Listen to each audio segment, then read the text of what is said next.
Nereti premium klases automašīna nepārdodas ne tāpēc, ka tā būtu sliktā stāvoklī. Auto nav iespējams pārdot, jo cena neatbilst reālajam pieprasījumam. Vairums īpašnieku nav gatavi pieņemt objektīvu novērtējumu un orientējas uz pārāk augstām cenām. Rezultātā auto var stāvēt pārdošanā mēnešiem un pat gadiem ilgi. Šajā laikā palielinās nobraukums, tiek izlaisti restylingi un samazinās pieprasījums. Premium segmentā pusgada laikā mazlietots automobīls var zaudēt desmitiem tūkstošu vērtību. Cenas samazināšana sākumā nav piekāpšanās. Tā ir aktuālās tirgus vērtības fiksēšana, par kuru automašīna tiks garantēti pārdota.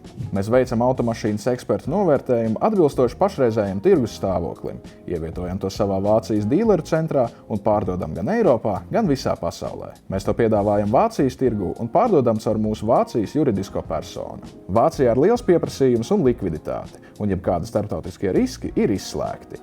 Mēs esam licencēts autodīleris ar Vācijas reģistrāciju, un tāpēc tirgus mums uzticas.